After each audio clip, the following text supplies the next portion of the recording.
Everyone, I'm Fiona. I'm a research nurse with Emerge here at Edinburgh Royal Infirmary. Thanks so much to RChem for giving me this opportunity to be able to share with you some of the experiences of our team over the past year in the fight against COVID. So I've been with Emerge now for 3 years, and the 5 years before that I was working in the emergency department. I joined a team that has spent the last decade or so embedding research into the patient journey through the ED, but in March last year COVID took hold and ED recruitment ground to a halt. Initially, we expected to unite with the clinical team to provide urgent nursing care to the first wave of Edinburgh's COVID patients, but it soon became clear that we were in fact going to be responsible for the urgent setup and delivery of vital government mandated research, and never before had our role as research nurses been so important. Emerge became part of the COVID-19 research group, which is a collaboration of multiple different specialties and services that came together to work on a select group of studies that were deemed as having the greatest potential to deliver evidence within the following 12 months. So the research office became charged with determination and a palpable sense of responsibility, but underneath it all there was fear. Like everyone else, and would we have enough space? How would the hospital cope? We were scared for our patients, but also ourselves through changing PPE advice and our loved ones at home. But side by side with the rest of the NHS, both clinical and non-clinical, we had a job to do. So the unique skills required to work in the ED were fully transferable to the COVID wards. We were used to reacting and adapting to a challenging, unpredictable, and sometimes just plain hostile environment. And we relied on this experience to provide resilience for what was to come. So adapting to the ward environment was a steep learning curve though. For the first few weeks, we had to go back to the start. We had to introduce our role, our intentions, what the clinical team could expect from us. For these trials to succeed, we needed to demonstrate our worth essentially. After all, this was our chance to show how research could be integrated into daily clinical practice. So we did this by getting to grips with the ward routine, and as best as we could, we would time research activity accordingly. But this wasn't like any normal ward, and the nurses there needed to adjust just the same as we did. Nothing really could have prepared you for what was to come. The demand for basic nursing care was immense, and the mortality rates became overwhelming very quickly. So as much as possible, we helped the clinical team whilst carrying out our research activity. Sometimes it was just personal care, maybe OBS, bloods, perhaps an ECG, and often that would extend to the patient in the next bed sometimes, but that was really okay because it was one less thing for the nurses to worry about. So we all learned pretty quickly that COVID patients could take a turn for the worst very quickly in a blink of an eye. And this sometimes meant that we were the first to recognise deterioration in a patient. So we were obviously escalating to the medical team, handing over to the nurses. And in doing so, we were just slowly building a rapport and managing to extinguish some common misconceptions about the role of research nurses. We are, after all, clinical research nurses, so we were happy to help. So it wasn't long before COVID research was off the ground and began climbing in parallel with COVID admissions. There were already a few crucial studies that had been preparing for a pandemic. They sprang to life and began forming the basis of government guidelines and influencing clinical decision-making very quickly. This was a much needed boost for the team morale because we really started to see the value of the work that we were doing. These standard practices we were used to had been radically adapted to allow for the pace needed in the face of a pandemic. We were learning new protocols, new treatments, new practices one day and working with them the next. And this was particularly true with the evolving nature of the trial that will by now have saved countless lives around the world. This is the recovery trial. So the recovery trial has received worldwide praise for implementing change in practice in just 3 months.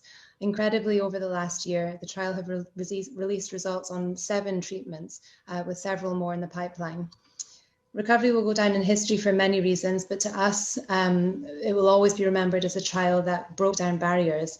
It was allowing collaboration like never before and allowed us to do the single most important thing in research, and that's connecting with patients. Being able to approach COVID patients here in Edinburgh about research was an honour. We gave them another chance to talk, to process what was going on around them, to ask questions, just to seek comfort in what really was a terrifying time for them. These patients were often too sick to keep up communications with their family, so we helped provide a much yearned for link between them and those they left at home. The relatives thanked us for this, but really it was mutually beneficial. The patient benefited, their family benefited, but also we did too, because it was another opportunity that we could bring the family, the relatives into the discussion about research. But we were finding that despite their illness, their exhaustion and their fear, patients and their loved ones were saying yes to research on a record scale. Trying to explain to a patient, though, try to give a good account of a trial with the mask, the visor, the noise of the oxygen, it was really, really challenging. The process of gaining informed consent was adapted, though, to take into consideration these challenges. Witness consent became the norm, where one of us would be looking through a window or the door to witness the consent process. But where patients didn't have capacity, which there were many of, we would turn to the treating team to give professional consent on their patient's behalf. And this is often done by a junior doctor, and this could easily be their first experience of being involved with research. So we needed to make it a positive one and make a good impression. And they would ask questions, they would discuss the trial with their consultants, and it was just another way to bring research into the daily discussion on the wards. So finding the appropriate time to speak to the medical team about the trials was crucial. We had to know the trial well enough to be able to promote it succinctly and positively, and all in the few minutes that we had their attention. But the success of the trial was entirely dependent on staff engagement. And for recovery, it was reliant on the amount of doctors that were able to do the short online training to be able to confirm eligibility for recovery patients. And willingness to do this was variable. But we were doing the best that we could to give the trials as much exposure as possible. But on the 16th of June, recovery made the headlines. So this was an unforgettable moment. We'd only randomized our last patient to dexamethasone on the 3rd of June, and less than 2 weeks later, it was being prescribed as standard care. This translation to practice was record-breaking, and it was just incredible to have played a part in this process, really. The sickest patients were still being randomized to tocilizumab at this time, which is, of course, the good news that came in wave 2. So slowly but surely, the first wave did come to an end. We returned back to home base in the ED, and life in the hospital cautiously reverted back to something resembling normality.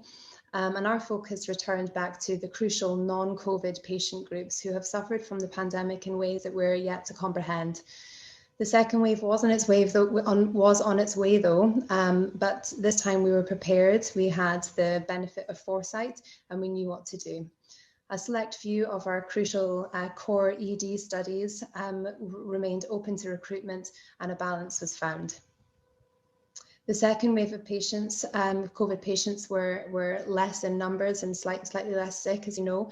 And this time they had access to convalescent plasma and monoclonal antibodies through the recovery trial. And to be able to confidently discuss these new treatments with patients, their loved ones, and the care providers, we really had to do our homework. The preparation involved to safely introduce these treatments was intense, but it was yet another example of where we were experiencing unprecedented levels of collaboration, both within the hospital and beyond. So we have all been challenged this year, without doubt. This is a time when the clinical teams have been pushed to their limits. They welcomed the research teams onto the ward initially as visitors, but it really wasn't long before we were working as one and supporting each other through what really was a very, very dark time. To work alongside this very special group of patients has been a heart-wrenching but very privileged experience for us. We were witnessing altruism at its best, where patients were agreeing to participate in research without a moment's hesitation sometimes. Sometimes they hoped it would make them feel better, but others it was just to join the fight against the virus. So we owe it to these patients now to continue to work together like we have done in the fight, not just against COVID, but against all disease processes, because it is our collective responsibility to provide not just gold standard clinical care, but the opportunity to participate in research that will benefit generations to come. I would just like to leave you now with a short clip from a recovery participant here at the Royal, because I think she can demonstrate far better than I ever could about what excellent medical care and participation in research can mean to a patient. Thank you very much.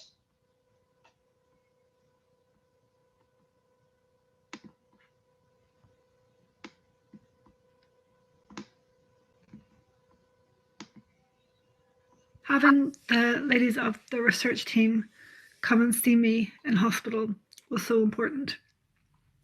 They asked me about myself, they asked me about my husband and my children and my work at a time when I felt that I was just nearly all COVID and everything was about COVID and how sick I was. They gave me hope that I would go back to that life by reminding me of it continuously and by talking to me about it as if I'd only stepped out of it for a minute, but that I would go back to that when I had started to believe that I would never see that again, see my family again. They also became really, really important to me because it felt like they wanted to see me and wanted me to do really well. I could see that, like I couldn't glance at the stats, but they never focused on my stats or on the monitors or on charts. They always talked to me about how I felt, but also about the things they'd remember from our last conversation. They told me things about themselves, like 2 members of the team both have little girls called Esme, or how it was getting to work in the snow, that kind of thing that made it feel like a very reciprocal relationship. They saw me just before I went into ICU, and then they came in when I was in ICU.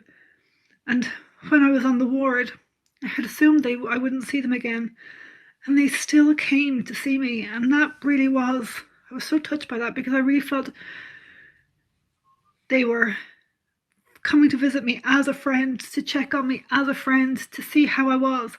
They didn't go from bed to bed, they came straight to me. They touched my hand, even though they were wearing the gloves, but they touched my hand.